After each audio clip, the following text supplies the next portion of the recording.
Good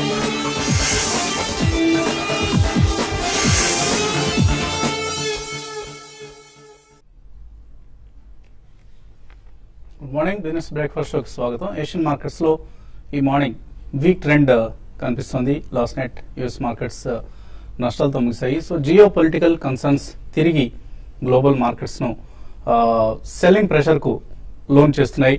so is ఉగ్రవాద సంస్థను మొట్టబెట్టేందుకు అటు ఇరాక్ అలాగే సిరియాలోని కొన్ని ప్రాంతాలపై అమెరికా వైమానిక దాడులు చేస్తుందన్న వార్తలు తిరిగి జియో పొలిటికల్ కన్సర్న్స్ కు కారణమవుతున్నాయి. దీనికి తోడుగా యూరోపియన్ దేశాలు ఫ్రాన్స్, జర్మనీ నుంచి నిన్న నెగిటివ్ డేటా వచ్చింది. అక్కడ ఆర్థిక వ్యవస్థలు మందగమనంలో ఉన్నాయన్న సూచన ఆ డేటా వెల్లడించింది. సో ఇది మార్కెట్స్ లో కొంత సెల్ ఆఫ్ కు దారితీసిన అంశం. సో గ్లోబల్ కన్సర్న్స్ మన మార్కెట్స్ లో ఉన్న కన్సర్న్స్ కంటే కూడా గ్లోబల్ కన్సర్న్స్ ఎక్కువగా కనిపిస్తున్నాయి. దీంతో గత 2 నెలల్లో జూలై 8 తర్వాత ఎన్నడూ లేనంతగా నిఫ్టీ, సెన్సెక్స్ నిన్న పతనం కావడం చూసాం. ఈ పతనానికి సంబంధించి మనకు సూచనలు ముందు నుంచి అందుతున్నాయి. మనం కార్యక్రమంలో కూడా పదే చెప్పుకుంటున్నాం. ఎఫ్ఐఎస్ ఈ మధ్య మార్కెట్స్ కు దూరంగా ఉంటున్నారు. లాస్ట్ 1 వీక్ గా ఎఫ్ఐఎస్ బయింగ్ మానేశారు. సో సెల్లింగ్ అగ్రెసివ్ చేయకపోయినప్పటికీ బయింగ్ మానేశారు. నిన్న అయితే 1123 crores వర్త్ స్టాక్స్ ను క్యాష్ మార్కెట్స్ లో అమ్మారు. సో ఎఫ్ఐఎస్ మార్కెట్స్ కు దూరంగా ఉంటున్నారు. అండ్ మార్కెట్ మూవ్మెంట్స్ చాలా నేరో అయ్యాయి. కొన్ని స్టాక్స్ మాత్రమే పార్టిసిపేట్ చేస్తున్నాయి. బ్రాడ్ పార్టిసిపేషన్ లేకుండా ఉండడం, ఇండెక్స్ మేనేజ్మెంట్ సంబంధించిన స్టాక్స్ కొన్ని మూవ్ అవుతూ ఉండడం, ఇవన్నీ మనకు ముందుగానే కొంత సూచన ప్రాయంగా తెలియజేశాయి. మార్కెట్స్ ఇక్కడ నుంచి కరెక్షన్ రాబోతోంది అన్న సూచన ఇచ్చాయి. పైగా ఇది ఎక్స్పైరీ వీక్ కూడా. సో ఎక్స్పైరీకి ముందు ఉండే అడ్జస్ట్మెంట్స్ ఉంటూ ఉంటాయి. సో 7800 పుట్స్ యాక్టివ్ అయ్యాయి ఈ నేపథ్యంలో అక్టోబర్ సిరీస్ సంబంధించి. సో ఇది కూడా మనకు మేబీ మనం ఆగస్ట్ లాస్ట్ 1 month గా చూసిన బులిష్నెస్ ఏదైతే ఉందో ఇది కొంత ఇక్కడ సబ్జ్యూడ్ కాబోతోంది. ఇక్కడ నుంచి కొంత సెల్లింగ్ రాబోతుంది, కొంత కరెక్షన్ మార్కెట్స్ సిద్ధమవుతున్నాయన్న అంశాన్ని తెలియజేస్తుంది. సో బ్యాంక్స్, పవర్, మెటల్ ఇటువంటి కౌంటర్స్ కు లాంగ్ పొజిషన్స్ తీసుకోవద్దు. ఎట్టి పరిస్థితుల్లో చాలా వోల్టైల్ గా ఉండబోతున్నాయి మార్కెట్స్. అండ్ పవర్ స్టాక్స్ ఇవాళ ఫోకస్ లో ఉండబోతున్నాయి. జేఎస్పీఎల్ కావచ్చు, హిందాల్కో కావచ్చు, ఇటువంటి స్టాక్స్ అన్ని కూడా మనకు ఇవాళ లైమ్ లైట్ లో ఉండబోతున్నాయి. ఎందుకంటే సుప్రీంకోర్టు కోల్ బ్లాక్ అలిగేషన్ సంబంధించిన నిర్ణయాన్ని ఇవాళ వెల్లడించబోతోంది. అండ్ ఇప్పటికే ఆపరేషనల్ గా ఉన్న మైన్స్ ఏవైతే ఉన్నాయో జేఎస్పీఎల్, హిందాల్కో ఇటువంటి కంపెనీస్ సంబంధించిన కొన్ని అంతకుముందు గతంలో వచ్చిన ఎలకేట్ అయిన బ్లాక్స్, కోల్ బ్లాక్స్ ఇవి ఆపరేషనలైజ్ అయ్యాయి చాలా వరకు. ఇందులో 46 బ్లాక్స్ ఎస్పెషల్లీ. వీటిని అలాగే ఉండనిచ్చి కొనసాగించనిచ్చి మేబీ టన్నుకు ₹295 చొప్పున ఫైన్ విధిస్తారా, లేకపోతే వీటిని కూడా రద్దు చేస్తారా? ఇప్పటికే ఆపరేషనలైజ్ అయిన బ్లాక్స్ ని కూడా రద్దు చేసి మళ్ళీ తాజాగా కేటాయించమని సుప్రీంకోర్టు తీర్పునిస్తుందా అన్నది ఇప్పుడు ప్రస్తుతానికి సస్పెన్స్. దీని గురించి ఇవాళ మార్కెట్స్ లో నిన్నటి కొంత నర్వస్నెస్ కి ఇది కూడా ఒక కారణంగా చెప్పుకోవచ్చు మనం. సుప్రీంకోర్టు నిర్ణయం ఇవాళ ఉండడం కూడా. సో ఇవన్నీ మార్కెట్స్ మీద కన్సర్న్స్, మార్కెట్స్ సంబంధించిన ప్రభావితం చేస్తున్న అంశాలు. సో మిడ్ క్యాప్స్ లో మాత్రం మనం కరెక్షన్ చూడబోతున్నాం. Mid and small cap stocks లో ఒక బబుల్ క్రియేట్ అయింది. ఎటువంటి ఆపరేషనల్ పెర్ఫార్మెన్స్ లేని కంపెనీస్ లైక్ ఎల్ఎంఎల్ లాంటి కంపెనీస్ కూడా మనకి ఈ మధ్య చాలా వేగంగా దూసుకెళ్ళటం. లాస్ట్ జస్ట్ 15 days లో 50 to 80% పెరిగాయి కొన్ని స్టాక్స్. మనకు ఆ లిస్ట్ కూడా మనకు తెలుసు. ఎల్ఎంఎల్ కావచ్చు, JK tyre, NBCC, GSFC, Alembic, PC jewellers ఇటువంటి స్టాక్స్ అన్ని కూడా మనకు 50 to 80% ఈ నెలలోనే పెరగడం చూసాం. సో ఇది ఒక exuberance. There is no rational for such growth. ఎందుకంటే ఈ స్టాక్స్ లో ఫండమెంటల్ ఫ్యాక్టర్స్ చాలా తక్కువ ప్లే చేశాయి. ఓన్లీ స్పెక్యులేషన్ అండ్ ఏదో ఒక ఆశ. చాలా అన్ని స్టాక్స్ పెర్ఫార్మ్ చేస్తున్నాయి. ఇటువంటి స్టాక్స్, ఎల్ఎంఎల్ లాంటి స్టాక్స్ కూడా పెర్ఫార్మ్ చేయకపోతాయన్న ఆశ, వీటితో పెరిగిన స్టాక్స్ ఇవి. మేబీ కొంత రేకింగ్ కూడా జరిగి ఉండొచ్చు. ఇవన్నీ మనకు తెలియని అంశాలు. బట్ ఎనీహౌ వీటిలో ఒక బబుల్ క్రియేట్ అయింది. ఇటువంటి స్టాక్స్ లో కేర్ఫుల్ గా ఉండాలి. మనం ఎప్పుడు చెప్తూ ఉంటాం క్వాలిటీ స్టాక్స్ కూడా పెరగాల్సిన దానికంటే ఎక్కువగా పెరిగాయి. సో ఇది నార్మల్ గా బుల్ మార్కెట్స్ లో సహజంగా జరిగే పరిణామం.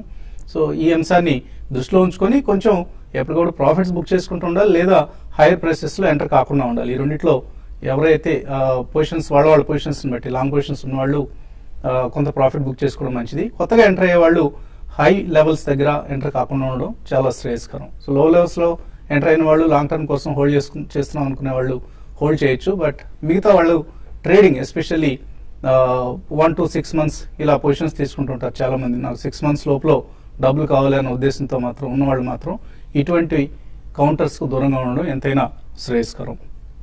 ఇక మార్కెట్స్ పరిస్థితి గురించి మాట్లాడేందుకు మనతో అనలిస్ట్ సిద్ధంగా ఉన్నారు. సో నిన్నటి ఫాల్ తర్వాత ఇవాళ కూడా ఒక స్లైట్లీ నెగిటివ్ ఓపెనింగ్ కోసం మార్కెట్ సిద్ధమవుతున్నట్లు కనిపిస్తుంది. సో ఎటువంటి జాగ్రత్తలు తీసుకోవాలి investors? I think definitely longs అనేది మాత్రం అంత అడ్వైజబుల్ కాదండి, ఎందుకంటే మనకి రేపు F&O క్లోజింగ్ ఉంది. సో మేజర్ గా నెగిటివ్ న్యూస్ లేకపోయినా కానీ పాజిటివ్ ట్రిగర్స్ మాత్రం మనకి ఇమీడియట్లీ ఏం లేదు, except that make in India కార్యక్రమం ఎలా జరుగుతుందో చూడాలి. అండ్ డెఫినెట్లీ నెక్స్ట్ వీక్ తర్వాత there can be some action అండి. మోడీ గారు యుఎస్ పైన అవన్నీ అక్కడి నుంచి వెలువడే వార్తలు, ఎటువంటి cooperation in the business area జరుగుతాయో, ఎందుకంటే చాలా మంది పెద్ద పెద్ద బిజినెస్ ప్రతినిధులు కూడా వెళ్తున్నారు. సో ఇవన్నీ కూడా పాజిటివ్ న్యూస్ ట్రిగర్స్ కి నెక్స్ట్ వీక్ తర్వాతనే మనం they will be some scope అని చెప్పొచ్చండి. In the next 1 or 2 days I think markets will definitely be even stevens అండి. I don't think they will be a major movement. కొంచెం market పెరిగిన they will be subject only some selling. కానీ next series అయిన తర్వాత next week లో ఎలా మనకి market positive direction ఇస్తుందా, నెగిటివ్ డైరెక్షన్ ఇస్తుందా? బట్ మేజర్ గా నెగిటివ్ లేకపోయినా కానీ I think maybe for the next 1 week into October also మనకి పెద్దగా మూవ్మెంట్స్ ఉండకపోవచ్చండి. దాని తర్వాత రిజల్ట్ సీజన్ అసలు ఎలా బిల్డప్ అవుతాయి. First information technology shares will definitely do well because rupee has been really absolutely stable between 60 to 61 rupees. So అది మొదలవుతుంది కాబట్టి దాని తర్వాతనే కొద్దిగా పాజిటివ్ అంశాలు మనకి మార్కెట్ లో క్రీపిన్ అవుతాయండి. సో ఇవన్నీ మనం దృష్టిలో పెట్టుకుంటే నెక్స్ట్ ఫ్యూ డేస్ మాత్రం చాలా కన్సాలిడేషన్ ఫేజ్ లోనే ఉంటుంది. బట్ సెలెక్టివ్లీ ఇప్పుడు మీరు మెన్షన్ చేసినట్టు this is again one of the finest time to reshuffle your portfolio అండి. యాక్చువల్లీ అసలు కొన్ని కంపెనీస్ కి అయితే there is no business at all, not even business model, business లేదు, విజిబిలిటీ లేదు. అటువంటి కంపెనీస్ బాగా పెరిగాయి. అటువంటి కంపెనీస్ ఒకవేళ ఎవరి దగ్గర ఉంటే దయచేసి ఈ టైంలో డెఫినెట్లీ సెల్ చేసి బయటకు వచ్చేసేయండి. ఈవెన్ అదర్వైజ్ చాలా మంది ఇన్ఫ్రాస్ట్రక్చర్ లో, పవర్ కంపెనీ షేర్స్ లో, ఇటువంటి షేర్స్ లో కూడా చాలా మంది కొని ఉన్నారు. అవి కూడా definitely I would say please shift out to some other good sector. ఎందుకంటే normal mid caps which are performing well, అంటే మంచి సెక్టర్స్, మంచి కంపెనీస్ కూడా, వాటిలో కూడా స్లైట్ రియాక్షన్ మనం చూస్తున్నాం కాబట్టి 5-7% or 10 to 12% కరెక్షన్స్ వచ్చినప్పుడు definitely one should low down to such sectors. So this should be used as the finest opportunity to either reshuffle or enter fresh. Next week తర్వాత every correction calls for a very strong buy అండి. So traders ఎటువంటి positions తీసుకోవాలి రేపటి expiry నేపథ్యంలో?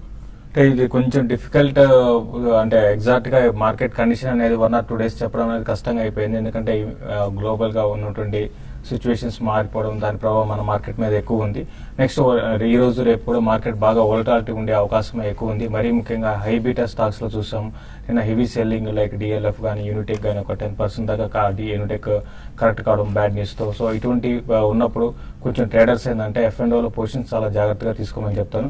But even నిన్న pharma stocks లో కూడా even ఏవైతే డిఫెన్స్ అనుకున్నాయో వాటిలో కూడా సెల్లింగ్ చూసాము. చాలా రోజుల తర్వాత ఒక సెల్ ఆఫ్ అనేది ఫార్మా స్టాక్స్ లో కూడా చూసాం. కాబట్టి ట్రేడర్స్ అనేది కొంచెం కాషన్ ఉండమని చెప్తాను. బట్ ఈ రోజు రేపటికి మాత్రం ఈ రోజు నిఫ్టీ అరౌండ్ 8020 ఆ లెవెల్ కానీ సస్టైన్ కాగలిగితే మళ్ళీ మార్కెట్ ఈ రోజు నిన్న ఏ విధంగా పడిందో అదే విధమైన పుల్ బ్యాక్ ర్యాలీ రావచ్చు. ఎందుకంటే మార్కెట్ లో హ్యూజ్ షార్ట్స్ మార్కెట్ లో బిల్డ్ కావడం చూసాము. కాబట్టి 1 or 2 days మాత్రం ఈ రోజు రేపు F&O క్లోజింగ్ ఉంది కాబట్టి ఈ షార్ట్ కవరింగ్ ర్యాలీ వచ్చిందంటే మాత్రం మార్కెట్ మళ్ళీ నిఫ్టీ అరౌండ్ 8120 ఆ లెవెల్ దాకా రావచ్చు. ఒకవేళ 8020 కానీ సస్టైన్ కాలేదంటే మాత్రం ఒక 100 points ఎక్స్ట్రీమ్ ఈ రోజు రేపట్లో ఒక ఎక్స్ట్రీమ్ ఉంటుంది. ఒక 100 డౌన్ సైడ్ 100 points రావచ్చు, ఈవెన్ అప్ సైడ్ 100 points రావచ్చు. కాబట్టి ఈ రోజు కేర్ఫుల్ గా ఒక టెక్నికల్స్ మాత్రం ఈ రోజు వాచ్ చేయమని చెప్తాను. 8040 నిఫ్టీకి సపోర్ట్ ఉంటుంది ఈ రోజు ఇంటర్డేలో. దానిపైన సస్టైన్ కాబట్టి లాంగ్ పొజిషన్ తీసుకోమంటాను. ఒకవేళ 8020 బిలో ఉంటే సెల్ చేయమంటాను. బ్యాంక్ నిఫ్టీ విషయానికి వస్తే ఈ రోజు కొంచెం బ్యాంక్ నిఫ్టీ కంపేర్ టు నిఫ్టీతో కంపేర్ చేసుకుంటే లోయర్ లెవెల్ బ్యాంక్ నిఫ్టీలో బయింగ్ తీసుకోమంటాను. అరౌండ్ 15,800 దగ్గర బ్యాంక్ నిఫ్టీకి చాలా స్ట్రాంగ్ సపోర్ట్ వస్తుంది. ఆ లెవెల్కి వచ్చినప్పుడు బై చేసుకోవచ్చు. తర్వాత SBI ఒకటి కొంచెం ఈ లెవెల్ నుంచి పెరగవచ్చు. అది ఇంటర్డే కోసం లాంగ్ పొజిషన్ తీసుకోమని చెప్తాను. ఎర్రగ్రహం అంగారక గ్రహంలోకి భారత్ ప్రవేశించబోతోంది. సో అంగారక గ్రహ కక్షలోకి ప్రవేశించింది ఇస్రోకి చెందిన మార్స్ ఆర్బిటర్ మిషన్, మామ్ అంటారు దీని షార్ట్ నేమ్ లో. సో మార్స్ ఆర్బిటర్ మిషన్ విజయవంతంగా అంగారక గ్రహం కక్షలోకి ప్రవేశించింది. సో భారతదేశం చరిత్ర సృష్టించింది. ఎందుకంటే ఫస్ట్ అటెంప్ట్ లోనే మార్స్ కక్షలోకి ప్రవేశించిన ఘనత ఇండియన్ ప్రయోగానికే దక్కింది. ఎందుకంటే మిగిలిన దేశాలు లైక్ యుఎస్ కావచ్చు, రష్యా కావచ్చు, ఇతర దేశాలన్నీ కూడా వాళ్ళు చాలా సార్లు ప్రయత్నించి విఫలమైన తర్వాతే విజయం సాధించారు. బట్ మన ప్రయోగం మాత్రం మొదటి దశలోనే విజయం సాధించింది. దీనికి మనం మన సైంటిస్ట్ను, ఇస్రో సైంటిస్ట్ను అభినందించి తీరాలి. So congratulations ISRO scientist, you made India proud. Callers line ఉన్నారు. ఫస్ట్ కాలర్ ప్రభు కరీంనగర్ నుంచి. హలో, నమస్కారం సార్. నమస్తే అండి, అడగండి. నమస్కారం సార్. నమస్తే అండి, చెప్పండి సార్. మీరు చెప్పినారు జేబీ కెమికల్ 243లో 20 బై చేసాము, 222లో మళ్ళీ 20 బై చేసాము సార్. అలాగే యాక్సిస్ బ్యాంక్ 415లో బై చేసాము. మరి ఇప్పుడు మళ్ళీ కొనమంటారా? ఏది రెండో స్టాక్ ఏదన్నారు? Axis bank. Axis bank, okay. Ya, definitely కొనొచ్చండి. యాక్సిస్ బ్యాంక్ కూడా, జేబీ కెమికల్స్ తప్పకుండా ఉంచండి. If you can buy more అండి. నిన్న కూడా క్లోజింగ్ లో ఆల్మోస్ట్ 224, 225 స్వల్పంగా there was a lot of transaction about 60-70,000 shares, almost 315 దాకా కూడా 70,000 shares to 70,000 shares plus 150,000 shares JB chemical అని. ఇట్స్ ఎ గుడ్ కంపెనీ అండి. About 400 crores plus balance sheet లో క్యాష్ ఉంది and doubling of tablet capacity అండి. Definitely hold it. Axis bank కూడా maybe 5-7% crack normal అండి, but 5-7% వచ్చినప్పుడు మీరు second price point లో కొనొచ్చా అని అడిగారు. తప్పకుండా కొనమని చెప్పాను. తర్వాత కాలర్ లైన్ ఉన్నారు, బళ్ళారి నుంచి Naresh. Hello, good morning sir. Good morning. Adani power 55 rupees, GMR infra 30 rupees, LIC housing finance 306 rupees hold చేస్తామండి. లాంగ్ టర్మ్ హోల్డ్ చేయమంటారు. So Adani power, GMR short term లో చాలా వీక్ గా ఉండబోతున్నాయి. ఆల్రెడీ చాలా వీక్ ఉన్నాయండి. ఎందుకంటే మనం 60 లెవెల్స్ నుంచి అదానీ పవర్ నాన్ స్టాప్ గా మనకి పడ్డం చూసాము. గతంలో మీరు ప్రోగ్రామ్ చూస్తుంటే పవర్ స్టాక్స్ కొంచెం దూరంగా ఉండమని చెప్తున్నాం అండి. పవర్ స్టాక్స్ ఇప్పట్లో పెరిగే అవకాశం అయితే కనపట్లేదు. కాబట్టి అదానీ పవర్ మాత్రం దూరంగా ఉండండి. ఈవెన్ జిఎంఆర్ ఇన్ఫ్రా చూస్తే, జిఎంఆర్ ఇన్ఫ్రా కూడా ఈ మధ్య కాలపు లోకి అండి 22 రూపాయల దాకా రావడం చూసాము. మీరు లాంగ్ టర్మ్ అంటే మాత్రం జిఎంఆర్ లో కొంత డైవర్సిఫైడ్ ఉంది కాబట్టి జిఎంఆర్ మీరు హోల్డ్ చేయండి. బట్ ఇమీడియట్ గా ట్రేడింగ్ పరంగా పెరగొచ్చు కానీ పెద్దగా అప్ అండ్ అయితే జిఎంఆర్ లో ఇన్ఫ్రా కూడా కనపడదు. ఎల్ఐసి హౌసింగ్ ఫైనాన్స్ మాత్రం మీ ఉన్న 3 స్టాక్స్ చాలా వరకు బెటర్ స్టాక్ అండి. ఇది ప్యూర్ ఇన్వెస్ట్మెంట్ కి మాత్రం హోల్డ్ చేయమని చెప్తారండి. తర్వాత నారాయణ రెడ్డి లైన్ ఉన్నారు. హలో సార్, గుడ్ మార్నింగ్ అండి. Good morning sir. ఇప్పుడు Infosys, TCS, doctor Reddy 3 to 6 months వరకు ప్రెసెంట్ రేట్ లో కొనొచ్చా? Only 3 to 6 months. అవును. సో కొద్దిగా డిఫెన్సివ్స్ కి ఫ్లేవర్ ఉన్నంత కాలం బాగానే రిటర్న్స్ ఇస్తాయండి, బట్ తర్వాత మళ్ళీ అండర్ పర్ఫార్మ్ చేసే ఛాన్స్ ఉంటుంది. చాలా మ్యూటెడ్ రిటర్న్స్ ఉంటాయండి, బట్ డెఫినెట్లీ కొనొచ్చు. ఎందుకంటే ఇందులో డౌన్ సైడ్ ఎక్కువ ఉండవు ఈ 3 counters లో కూడా. సో మీరు కొని డెఫినెట్లీ నెక్స్ట్ 3 to 6 months అన్నారు. 2 quarter రిజల్ట్స్ చూడొచ్చు. క్వార్టర్లీ రిజల్ట్స్ అప్పుడు స్పర్ట్ వచ్చినప్పుడు ప్రాఫిట్ బుక్ చేసుకోండి. సురేష్ హైదరాబాద్ నుంచి. హలో హలో, అడగండి సురేష్. సార్ ఇది జనరల్ గా మనం ఎక్కడైనా గానీ ఒక 1000 రూపీస్ 5000 రూపీస్ చేస్తేనే చీటింగ్ కేసు కింద పెట్టి ఎన్నో ఇబ్బందులు క్రియేట్ చేస్తే మన పోలీస్ గానీ మన వ్యవస్థలో జనరల్ గా ఎన్నో కంపెనీలు సహజంగానే ఇన్వెస్టర్ దగ్గర కొన్ని లక్షల వేల కొద్ది కోట్ల రూపాయలు తీసుకుని ఏమీ లేకుండా వ్యానిష్ అయిపోతున్న వాటి గురించి చేయడానికి సరైన ప్రొవిజన్ లేకపోవడం అనేది ఎంతవరకు సమంజసం? ఈ చట్టాలేమి మన దగ్గర ఇన్వెస్టర్స్ డబ్బులు ఇలా కలెక్ట్ చేసి మాయమైపోవడాన్ని అరికట్టలేక, లేకపోతే చట్టాలుండి కూడా ఇంప్లిమెంట్ చేయలేకంటారా ఈ ప్రాబ్లం? దీనికి ఏమీ లేదా? ఇలా జనాలందరూ కంపెనీని వ్యానిష్ అయిపోతే డబ్బులు పోగొట్టుకోవాల్సిందేనా? పోగొట్టుకోవాల్సిందేనండి, ఏమీ లేదు. దానికి ఏమీ వేరే మార్గమే లేదు. మనం సింపుల్ గా 30 seconds చెప్పగలిగిన ఆన్సర్ కాదు ఇది, సమాధానం చెప్పాల్సిన క్వశ్చన్ కాదు ఇది. సో దీనికి సుదీర్ఘంగా సమయం అవసరం కాబట్టి ప్రస్తుతానికి అదే మనం చెప్పుకోగలిగిన ఆన్సర్ కూడా. తర్వాత కాలర్ విజయవాడ నుంచి మూర్తి. హలో నమస్తే అండి. నమస్తే వస్తుంది గారు. నమస్తే అండి. నా దగ్గర కొన్ని ప్రైవేట్ బ్యాంక్స్ ఉన్నాయండి. Axis bank, Karnataka bank, south Indian bank, city union bank, industrial bank, తర్వాత ఏమో కరూర్ వైశ్య బ్యాంక్ అండి. వీటిలో సౌత్ ఇండియా బ్యాంకును కర్ణాటక బ్యాంకు చాలా అండర్ పర్ఫార్మర్ గా కనిపిస్తున్నాయి. నేను ఈ రెండు తీసేసి యాక్సిస్ బ్యాంక్ ఇంకో 100 తీసుకుందాం అనుకుంటున్నాను. యాక్సిస్ బ్యాంక్ కానీ జేపీ కెమికల్స్ కానీ ఏది బెటర్ అంటారో బాగా గారిని చెప్పానండి. యా, డెఫినెట్లీ రెండు కూడా బెటర్ అండి. కానీ యాక్సిస్ బ్యాంక్ లాంటివి అంత తొందరగా రిటర్న్స్ ఇవ్వవు. జేబీ కెమికల్స్ ప్రాబ్లం మీరు తీసుకోండి. సెప్టెంబర్ క్వార్టర్ రిజల్ట్స్ వచ్చినప్పుడు, ప్రీ రిజల్ట్ ఏదైనా షార్ప్ స్పర్ట్ వచ్చినప్పుడు అమ్మేసుకోండి. శ్రీనివాస్ వరంగల్ నుంచి తర్వాత కాలర్. హలో శ్రీనివాస్ అడగండి. నమస్తే అండి. నమస్తే అండి. నమస్తే అండి. నమస్కారం అండి. సార్ మీరు చెప్పిన గ్రాన్యూస్ 270లో కొన్నాను.